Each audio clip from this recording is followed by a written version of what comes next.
Welcome back to the All Ball Podcast, where it's all ball all the time. You are here with your hosts, Sean and Isaiah. This is episode number 12. Today, we're going to have a great episode. We have a lot to talk about from last night's game. I think even from the game before, too. But before that, Isaiah, how you feeling today, man? I'm excited, man. The NBA season has officially started. We had some great openers. We had a not so great opener for the Rockets, but they bounced back in the home opener. And I'm just excited to talk about it. All right, let's go ahead and get started with our first topic. The Rockets dropped the first game versus the Timberwolves. the Timberwolves, yeah, in Minnesota, and then we won the game yesterday here at home in Houston versus the Thunder. So Isaiah, what are some of your thoughts about those games? Okay, I'm gonna go in chronological order here. Start with the Timberwolves game. Man, that game was rough. It was a stinker, pretty much on all parts from the Rockets. Nobody really played well, per se. We had some guys who were okay, but they were okay. They were good on low volume, so that's why I say they were okay. But all of our high volume guys stunk it up. Our best high volume player was Christian Wood, who shot 40% from the field.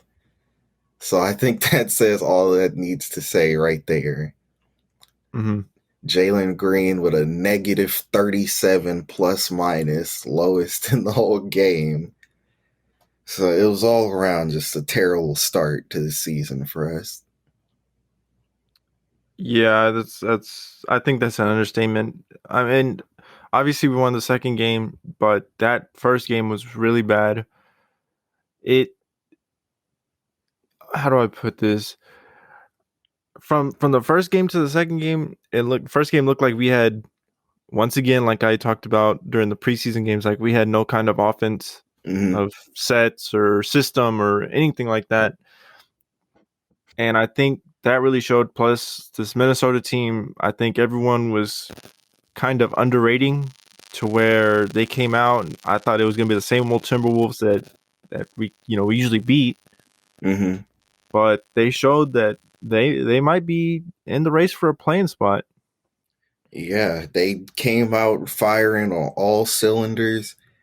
Guys were just hitting the craziest shots. I personally did not believe in Anthony Edwards' 3-point shot, but he said you're gonna believe today, because he came out and shot 6 for 12 on threes. So between that drastic improvement on his part, and then just the fact that everyone in their big three is healthy, along with Malik Beasley, who's another key piece for them being healthy. Yeah, the Timberwolves could make some noise, but they have to stay healthy. Right. And that big three was tearing us apart, and it's not like we didn't have all of our guys. We were missing one of our rotation players, which was Daniel House, which is not anything big or special by any means. We could have won. We can win games without him, but I think that it's going to be hard for us to stop teams when they're hot, because we don't have one specific guy that can really play defense out there like at an elite level. Yes, Jason Tate could play good defense. Eric Gordon could play good defense. But it's really just good defense. Right. Nobody's a great / elite defender except Garuba, who could be, but he's just not necessarily there yet. He just needs more NBA reps. Right. I think our team is very offensive sided, which is okay. At the moment, it's okay because we're still really young. But like I said, when those teams get hot, it's going to be a rough game if we're not scoring the ball on the other side too. Yeah, but this takes me back to, I believe it was the opening press conference when Jalen Green got drafted, and he said that he wanted to be like an all defense level guy. I think he either said that or defensive player. Something about wanting to improve his defense. And I like to hear that, because it shows that while our team is very offensive minded right now, there are at least a few guys out there who have it in their head to want to improve on the other side of the ball too.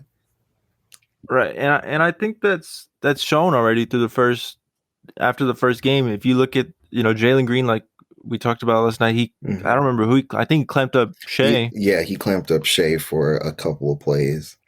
Shingun got a couple of blocks in there, which he's more offensive sided as a player himself. Mm-hmm. Garuba's already polished on defense. Josh Christopher also polished on defense. Uh, KPJ, he could use a little work He could still, use some work.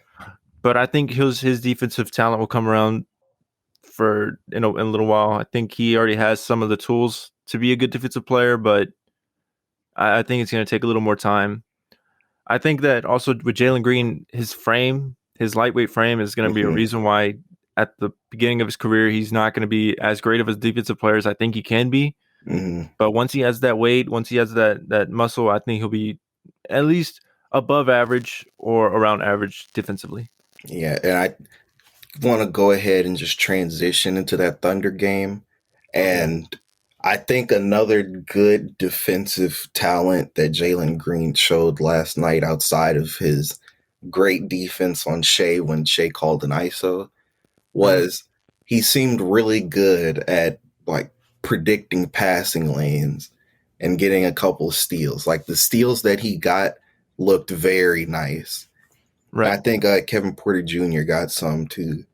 And I really like that about our team. So even if our guys don't get to a level where, oh, we have a bunch of really great defenders, we have smart team defenders who can read those passing lanes and kind of make up for lack of maybe lateral quickness if somebody doesn't have it or strength like they don't have now.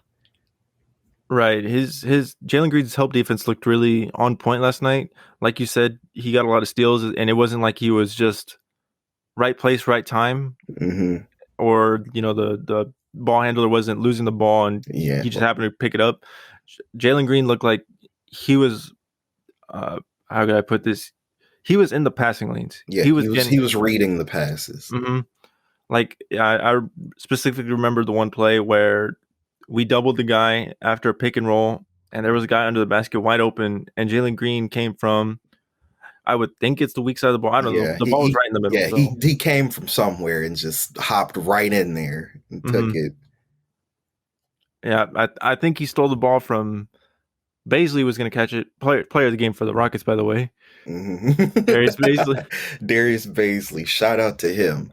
That Mhm. man was wearing a Thunder jersey, but under it he had on a Rockets jersey because he sold them terribly and really gave us a nice, solid, fun game to watch. Yeah, he looked really rough. Um, I don't even know the words to describe how has he looked other than just rough, just really poor basketball. Embarrassing, Yeah, embarrassing. I sad. guess. Yeah, a lot of turnovers, a lot of bad shot selections, forced shots. Yeah, But bad defense too, just straight up letting guys score on him. A hmm matter of fact, if I remember correctly, I believe it was the first like real drive that Eric Gordon did, and it yeah, was I on remember that. Darius Baisley. He just straight took him off the dribble. Uh huh. But Christian Wood had a great game. Hmm. I think he had 31 points, unless they actually did end up taking those 2 points away from him, which would make it 29. You see, and actually, I just looked back. They whatever they did to take those 2 points away, they put him back now. So he officially finished with 31. Okay, well that's great. How many rebounds did he have? I think it was like around 14. 14. Yeah. Yep, exactly. So he had a great game. He shot well from the 3 point line. I think he went 4 for 6. Hmm. He had a great game. Jay Tate had a great game too. He looked like old Jay Tate from last year. Really great in the under the basket. Hmm. Good footwork. Any other players that stood out to you? I also want to give a shout out to Kevin Porter Jr., who also had a double double along with Wood and Tate. Mhm. because he got out there. He was really diming the ball. He only had 2 turnovers, drastic improvement from the Timberwolves game where he had 9. And even though his mid range and not like around the rim scoring was kind of off, Mhm. his 3 point shooting was very efficient, 4 for 8. So I want to give him his credit. And then Jalen Green still didn't have a good game necessarily, but it was a lot more promising game than the Timberwolves game was. So I want to give shout outs to those guys and also to Eric Gordon for just lighting it up. Really fun to watch. Just watching Eric Gordon just spot up for threes and take people off the dribble like he's a prime Eric Gordon. Yeah, yeah, it was really fun to see him light it up from the 3 point line. His shot looked like it was back to normal. I know the last year his shot wasn't like how it was when he used to be in his prime, like in the 2018 year or 2017 year. Mm-hmm. But I I'm really glad that he's able to get his trade value up, just because if we do decide to trade him, I think we can get a first and a second for him possibly, and maybe even a young player if we don't get the first. Mm-hmm. So I'm glad that he's being productive again at an efficient level, because we've known that Eric Gordon, when he's not hitting, he's extremely inefficient because he won't stop taking the shots. Mm-hmm. He's going to take his own shots. He will take the amount of shots that he wants to. So it's good to see him being efficient again. Yeah. And then a couple other players, the last two that I want to shout out. One, David Nwaba with, I want to put an asterisk on it. Uh-huh. David Nwaba when he's scoring and playing defense, not when he's trying to be a playmaker. Yeah. Because David Nwaba as a playmaker was probably one of the worst parts of the game for us last night. Just terrible passes, straight turnovers, back to back. Just please, David Nwaba, stick to scoring and playing defense. Don't try and be a playmaker. He had one good play that I saw as a playmaker. But moving on from him, also want to give a shout out to Armani Brooks. They only put him in at the very end of the game, played about 6 minutes, but he got 6 points in those 6 minutes. So I want to give him credit for that. Hmm. I also want to give a shout out. I mean, again, to a shout out to Jalen Green, because he also looked good when he was facilitating the ball. I think there was like 2 or 3 times where Green drove to the hoop and KBJ was in the corner. Green dished it out to KPJ, and Green was able to KPJ was able to hit those threes, and that looked Mm-hmm. like really good, solid ball movement, because it wasn't just only that. Jalen Green had caught the ball from another pass. Not sure who it was from, but our ball movement looked really good last night. That's Mm-hmm. one of the things that I like, the best things I saw Yeah. from all last night. It wasn't necessarily Spurs or Warriors level, but it looked Right. greatly improved than it looked in the Timberwolves game. Hmm. And another thing I want to say is, I know I said this at the beginning, and I wasn't 100% sold on it, but I thought it could happen. But I think Shingun has earned the starting spot already over Tice. I think Tice probably needs to be coming off the bench. You see, here's why I'm gonna disagree there. Because Tice and Shingun, they had the same plus minus, they had the same amount of fouls, but Tice didn't turn the ball over at all. Mm-hmm. Whereas Shingun turned it over 6 times in the exact same amount of minutes. Mm-hmm. Yeah, so I think I like him coming off the bench for now.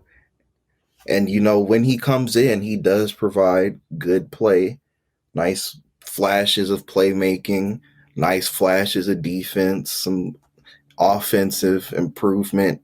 It's looking like it could be on the way. He looks confident in his shot, even though he's not really making threes. Mm-hmm.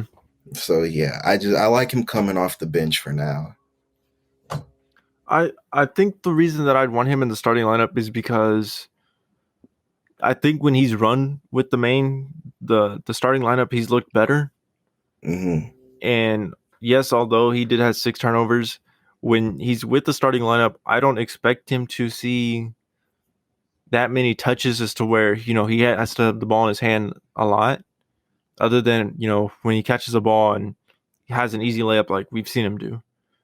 So I mean, all at the same time, I can see why he'd be better off the bench too, just because he can provide that scoring off the bench that we need. Hmm. And you But see, you want to help him develop that playmaking. And if we put him in the starting lineup and he doesn't really get touches with the guys, then he's not even going to get the chance to develop that playmaking as much. So mhm, just because his playmaking doesn't seem like it's at its max potential yet, doesn't mean we just want to completely stunt it for the sake of putting him in the starting lineup. So I like, letting him come in against second unit defenses and trying to work on his game against those guys. mhm. And so until he can build up to where he's ready for those starting unit defenses. Okay, so I'll go ahead and say that I guess instead of saying that he should, I see some pros, but also some cons of starting him. That's what I'll Hmm. say.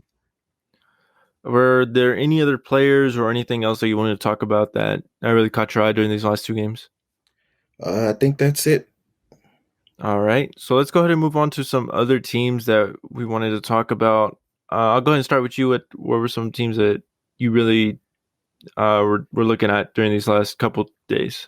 Before I get into the specific teams, I just want to point out that this has probably been the wildest start to an NBA season that I have seen.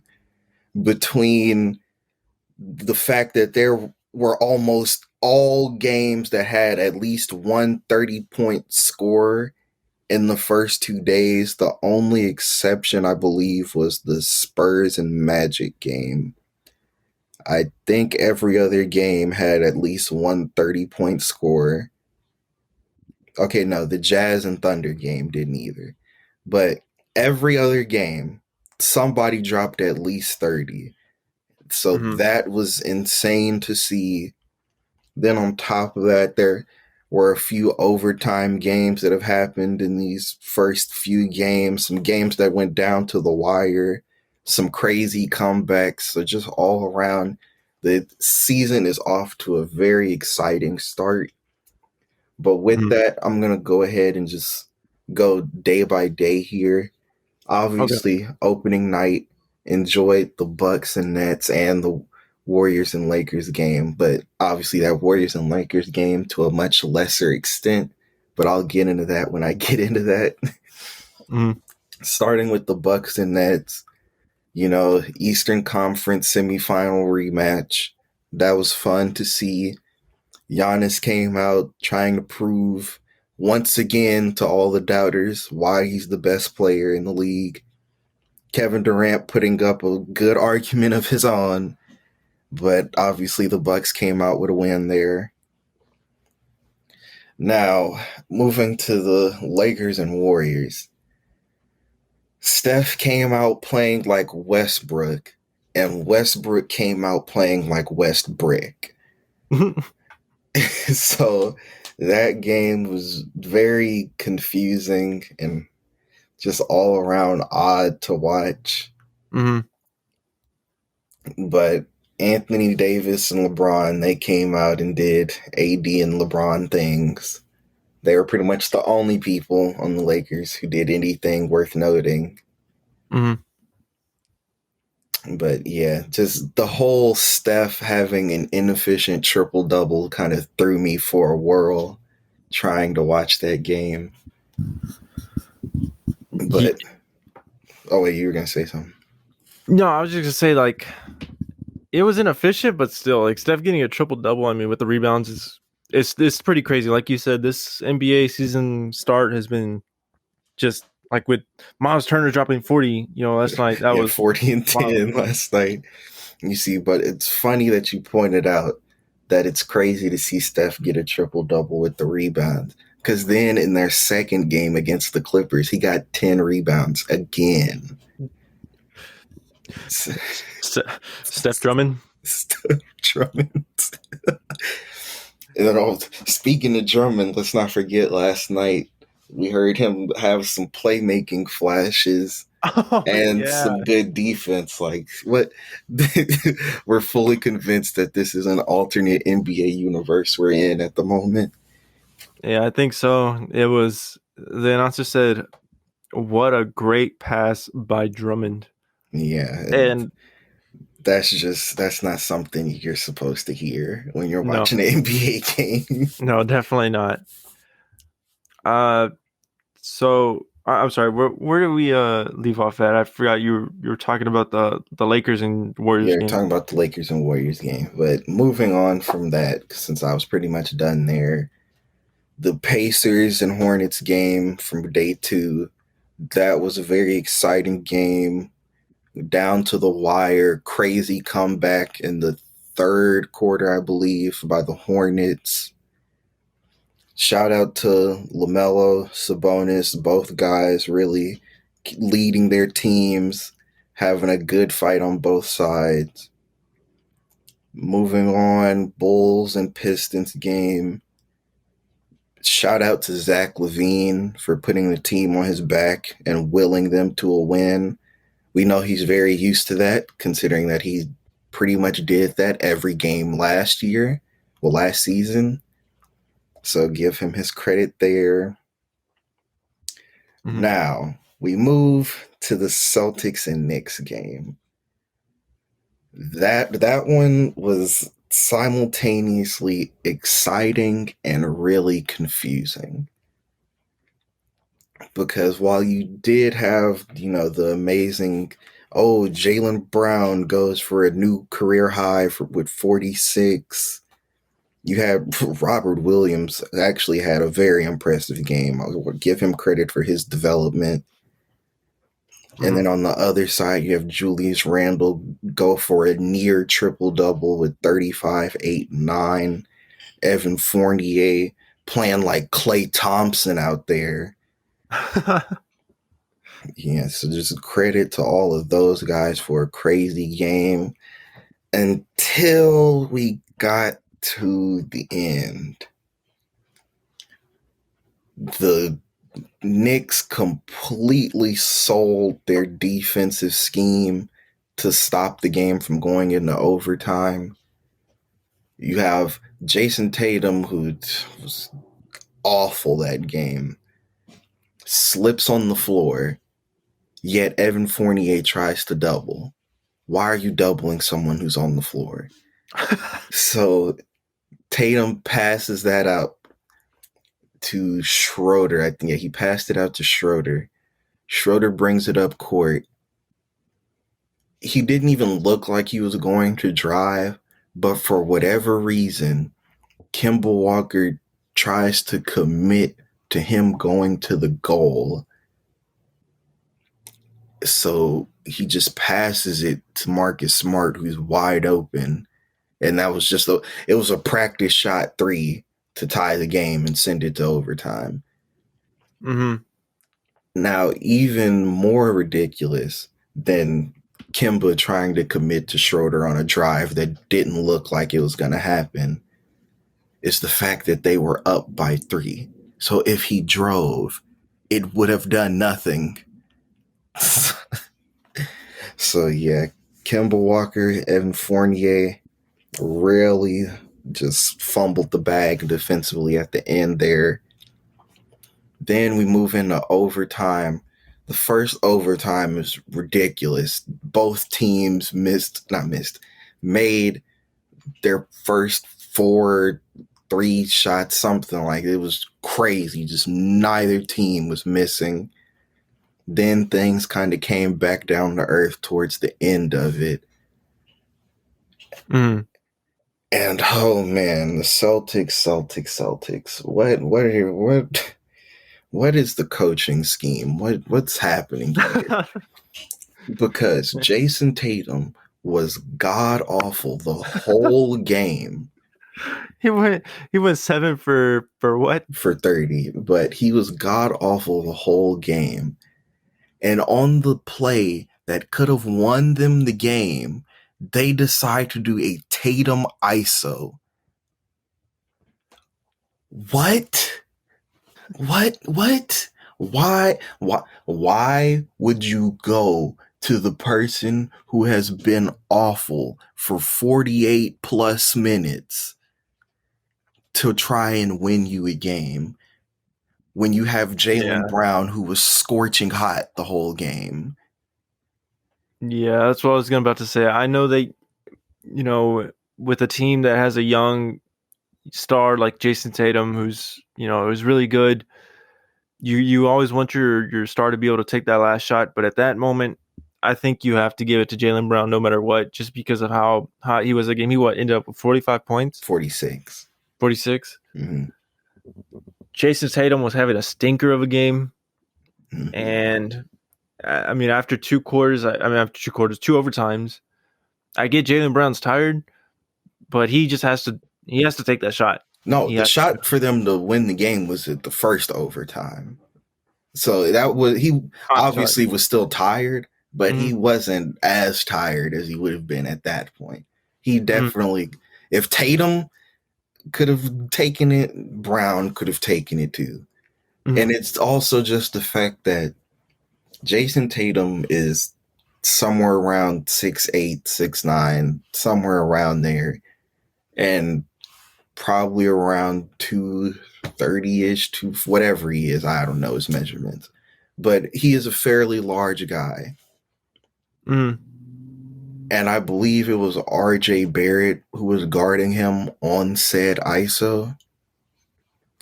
Why did he size him up and then do a fall away, nearly falling out of bounds, fade away mid range shot?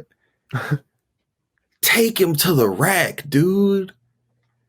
Oh man, Jason Tatum just I you I he really disappoints me because he could easily be a top 10 player. Mm-hmm. But when he's just making bad decisions like this in games, that's what's keeping him out of that top 10.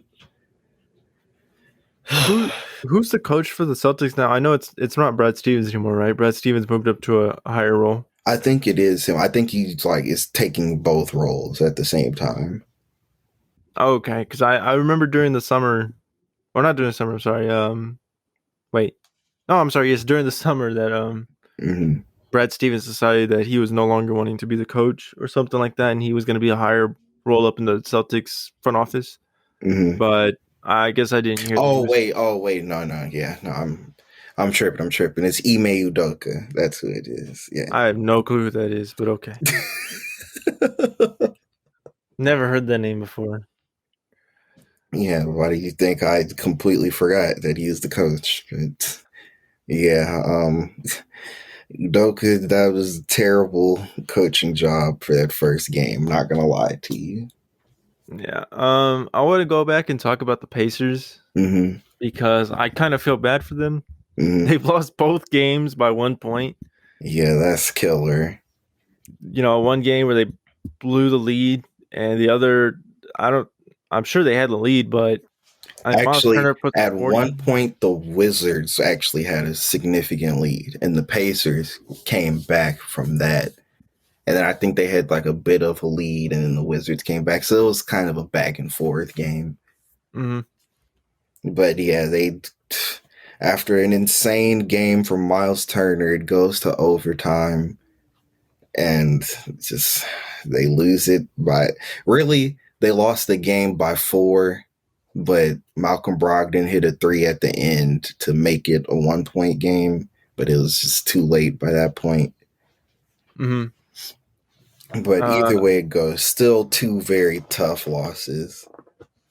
Yeah, and Chris Duarte's looked really great. Oh yeah. Oh man, let me give him his credit. Chris Duarte is a certified bucket.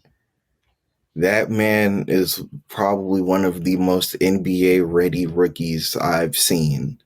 Mm-hmm. The fact that, especially in the Hornets game, He had full confidence on every catch and shoot attempt, every drive he took.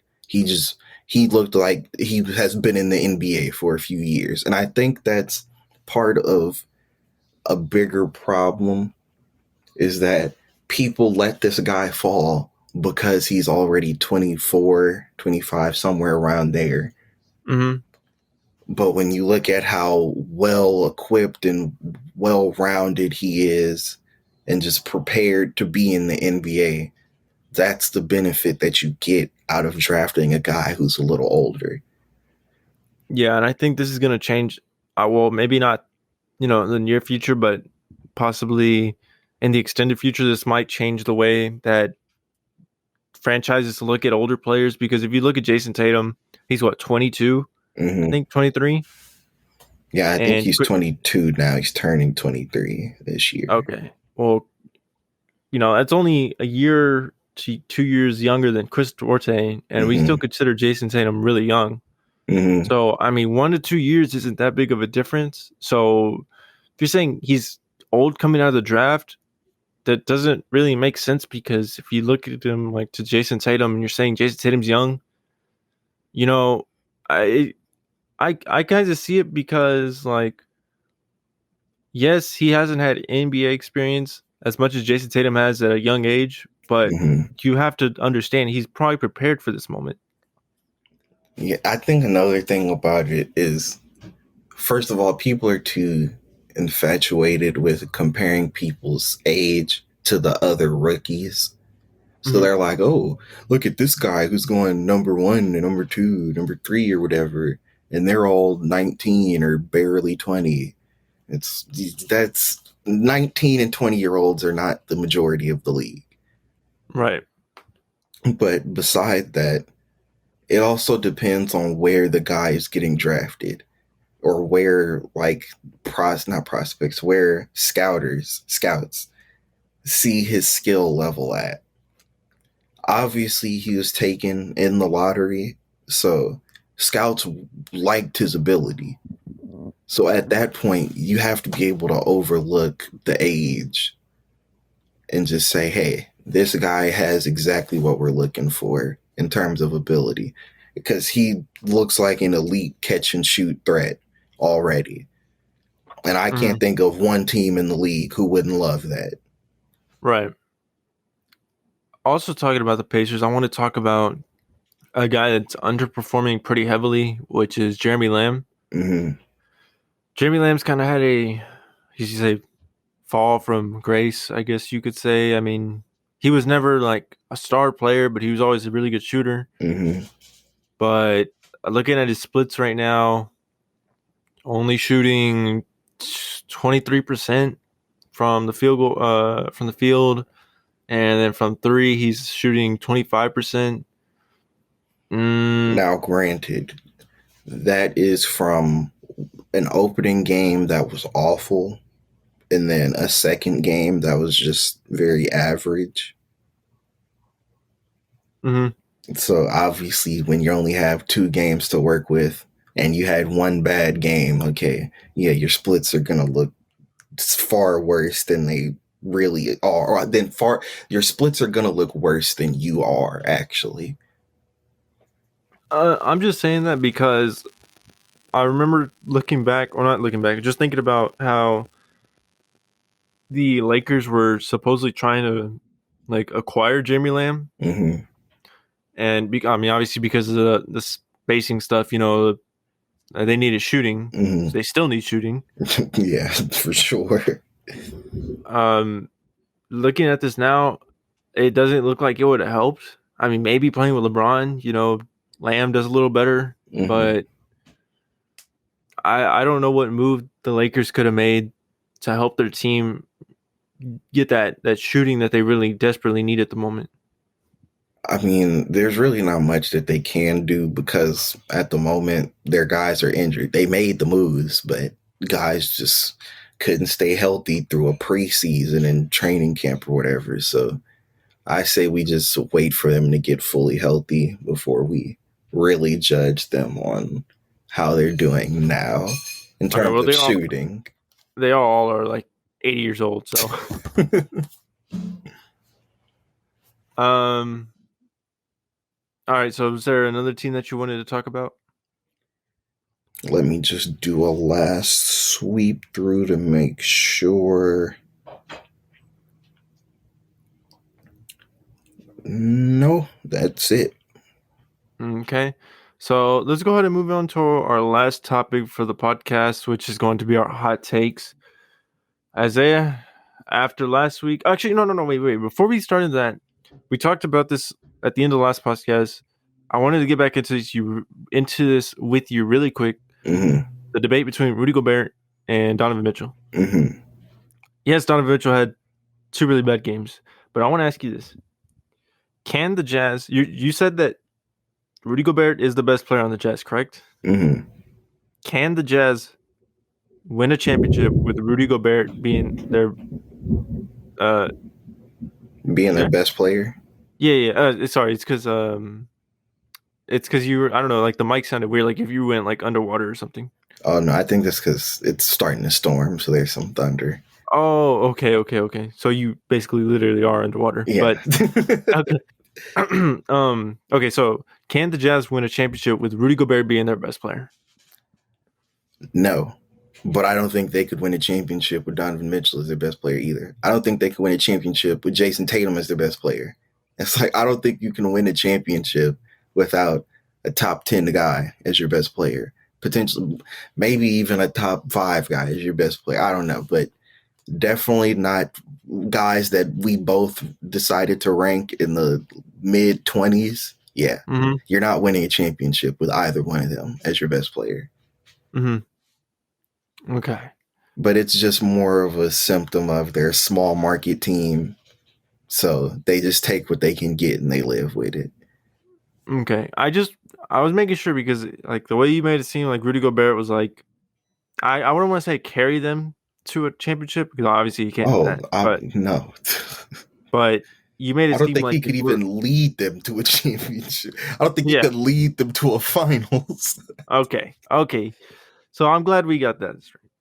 That was the main question that I wanted to ask you. Yeah, I just think he's the better player because he does more.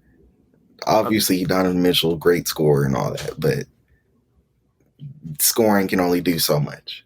Mm-hmm. And then there was okay. So one last thing I want to ask you about this topic was what does Donovan Mitchell have to do? Or okay, not what, but like how much of there is a gap between Donovan Mitchell and Rudy Gobert to be the best player on the Jazz? Well, I mean, first of all, like we both agreed when we had our top 25 rankings, these guys aren't far apart. It's very close. And Mm-hmm. then, even despite how ridiculous this game can be with the ratings, 2K has those guys right next to each other as well. Mm-hmm. So I mean, it's not much of a gap at all. I think if Donovan Mitchell is just more consistently efficient, then it's no debate at that point. But Mm-hmm. because he's just so inconsistent with his scoring efficiency and he doesn't do anything else really well, I can't put him over Rudy Gobert. But he's right there until he can put it together. Okay. That's what I wanted to get back into, but I just wanted to make sure that you didn't think that Rudy Gobert could lead this team to a championship. Oh So no, I don't see the Jazz as a championship team anywhere in the near future. okay. All right. So actually, now finally getting to our last topic of the day, which is hot takes. All right, Isaiah, go ahead and give yours after. I don't know how you could even top yours from last week because last week was ridiculous, but go for it, man. Now, I'm not aiming to top that one, but this is just something that I've been thinking about for the past couple of years. Mm-hmm. But I think similar to Dame and CJ, it's time to split up Tatum and Jaylen Brown. Ooh, okay. I'm interested in that one. Yeah. Now, obviously, they haven't had the same track record of failure over time as Dame and CJ because they're a younger duo. Mm-hmm. But something that I have noticed very consistently with the Celtics is that the two of these guys rarely ever have good games at the same time. It's always one of them is lighting it up and then the other one's trash. Mm-hmm. And so I feel like when your two best players cannot be your two best players at the same time on a consistent basis, Mm-hmm. something needs to change here. You can't keep trying to run it back with that. Right. So it's like a Middleton and Holiday situation without Giannis. Exactly. Like you can't have Middleton and Holiday with no Giannis and then expect to do anything with that team. Right. So who is a okay? So if you're the Celtics, which player are you deciding to keep? And if so, which player do you think would fit good next to the player you're keeping? Well, despite how awful his lows are, because since Tatum shoots more, he has very atrocious lows. Mm-hmm. But at the same time, he's still a top 15 guy. He's a great defender when he like really locks in on that end, and he's an elite scorer when he's on. So Mm-hmm. at that point, it's pretty much a no-brainer to stick with Tatum. Okay. Now, no disrespect to Brown. He's also a very good player in his own right. So I think that, he could easily go somewhere, be a second best player on a championship team. Just can't be a second best player with Tatum. But with that being said, I say you move Jaylen Brown. I don't necessarily know who could be the right fit because with the way the Celtics team is set up, things could get interesting there with who you get. So I'm just going to say they need to get Jalen. Well, they would need to get someone who can sort of emphasize what Jason Tatum does. Mm-hmm. So whether it's a guy who's a really good playmaker and could set up Tatum, because I think that's something that's really been lost in Tatum's game, is he's fallen too much in love with isoing and playing on the ball that he doesn't play off the ball as much as he used to. So I'd Mm-hmm. like to see him be more off the ball. And so somebody who can set him up for better off ball schemes, Mm-hmm. that would be nice. But really, that also comes down to coaching. The coach needs to come up with off ball schemes for Tatum. Right. So you're saying more maybe like another ball handler next to him, like a better point guard. Yeah. Because the problem with Brown and Tatum is that neither one of them are really playmakers. So when one Mm-hmm. of them gets the ball, the other one kind of just relegates themselves to somewhere around the 3 point line. And it's like, all right, let's just watch them ISO now. So they need a point guard. So point guard out there that's not playing, who goes by the name of John Wall. Maybe we can finesse and get a Jaylen Brown. I'm trolling, but Yeah, it's like first and foremost, yeah, Jaylen Brown is not making John Wall money. yeah, no, I'm trolling, but that would be great. I don't know where Jaylen Brown would go either, hmm but I'm trying to think of point guards that are around the league that would fit with that Celtics team. Maybe no, they're not. No, that'd be a terrible trade for the Kings. I was thinking Fox, but that'd be pretty dumb. Yeah, I'm just thinking of point guards off the top of my head. I can't really think of any at the moment, but yeah. I mean, a lot of the really good point guards in the league at the moment, they're locked in the contracts on teams that they want to be on and teams that want them badly. So, mm-hmm. your guys, especially if you want to keep around the same age range as Tatum, yeah, your guys like Ja, Trey Young, De'Aaron Fox, those guys are all locked in to their teams. Right. Yeah. Okay. So, was there anything else that you wanted to say about that before I move on to mine? All I have left to say about that is that this is not the only duo in the league that I have a problem with, but that's another topic for another day. Okay. All right. So I'll go ahead and move on to mine. Mm-hmm. I think that the Westbrook trade has doomed the Lakers beyond repair. I know it's only been 2 games, but I don't think that that trio works at all. Okay. So I think the key word that really makes that a hot take, well, not word, but the key part of that that makes that a hot take is the beyond repair. Mm-hmm. Because to say that the team is beyond repair, really, you're really saying a lot there. Now, granted, I don't necessarily disagree because Westbrook's fit with Anthony Davis and LeBron is very bad. Mm-hmm. So it's really just relegated to two of these guys are going to go off and somebody's going to have to suffer. Mm-hmm. And so far, it looks like Westbrook is that guy who's just going to have to suffer. All right. And then it's not like he does much, off ball other than slash. He can't sit in the corner and wait for a 3 ball to Well, he come his way. can, it just won't have a good result. Yeah, exactly. Westbrook. Mm-hmm. But I mean, other than like you said, 2 of those guys are going to go off. If Westbrook's not having a good game, you really need that third guy to step up. Who's it going to be? Are you really going to count on, Melo to step up and You're gonna score for count. you? You're gonna count on Kent Bazemore and DeAndre Yeah. Jordan. Are those the guys you really want to be counting on in, the heat of a moment to score for you? Personally, me, no. Not for anything. No. Westbrook at the same time, I don't really trust him either to take the last shot. Mm-hmm. I mean, obviously, if Braun's still in the game for some reason, unless he fouls out, he should be, or he's hurt, Mm-hmm. he should be taking the last shot. But I don't know, man. I think that Westbrook being there is just. I don't think they can win a championship with Westbrook being there. Yeah, I think that's fair.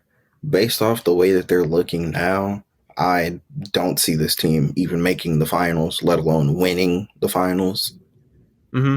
Yeah. Now, granted, we don't know if maybe they could make some moves. Maybe some people coming back from injury really shifts the way the lineups work or something. But as of the current moment, the way that the Lakers look is not like a championship team. Mm-hmm. Because let's not forget, they're already having some weird drama amongst players on the team. So Yeah, that AD and Dwight Howard thing last night just. Mm, yeah, it, it's a really concerning thing to see. yeah, already 2 games in. I mean, he says they squashed it, but I mean, obviously that's what you're going to say to the media to not have Yeah, that never. criticism around you. Yeah, never just directly trust what a player says to the media about how they're Mm-hmm. feeling about something. Right. Yeah, Well, they always want to sugarcoat it and gloss it up so that there's not unnecessary extra beef added. yeah, yeah, because they'll make some other headlines, and then that puts fuel onto fire. So, Yeah. but that's all I have to say about my hot topic. I mean, my hot take, it was pretty straightforward, I think, and kind of speaks for itself. Was there anything else that you wanted to talk about? No, it's actually yes. Because this is a little minor something that I saw. I didn't think it was even worthy of getting a whole topic, but I just want to Okay. speak on it now at the end. Once again, scrolling through YouTube, saw a poll. It was Michael Porter Jr. and Brandon Ingram. Mm-hmm. And people were really voting for Michael Porter Jr. as the better player at the current moment. And I just think that that is extremely ridiculous because the only thing that Michael Porter Jr. really has over Brandon Ingram is his efficiency. But Mm-hmm. Michael Porter Jr., number one, primarily plays off the ball. Off the ball scoring is significantly easier than on the ball scoring. Mm-hmm. Number two, he's playing with an all-time great playmaker. That is true. So when you combine both of those things together, it's very obvious that he's going to be the more efficient player. So with that being said, there's no comparison then, because it's not even like Brandon Ingram is inefficient either. He's just not hyper efficient like Michael Porter Jr. is. Right. But like you said, he has Jokic there, who's literally probably one of obviously the best passing center in the league, Mm-hmm. but he could even probably be top 10 for playmaking in the league. So, oh, yeah. that maybe we can get in. I kind of was thinking about doing maybe like a 10 question, like this guy versus this guy, and asking those questions and seeing who you pick and getting into that maybe for another episode. But yeah, maybe we'll save that for episodes down the road. Yeah. But all right, well, that's going to be the end of the podcast. If you like the podcast, go ahead and like and subscribe and comment down below. Isaiah, any last comments? Don't forget, share the videos with your friends, family, co-workers, anybody you know who's interested in basketball and would enjoy hearing the podcast. And don't forget to check out the podcast Instagram, All Ball Podcast YT. And that's it. Mm-hmm. All right, guys. Catch you on the next one. Later.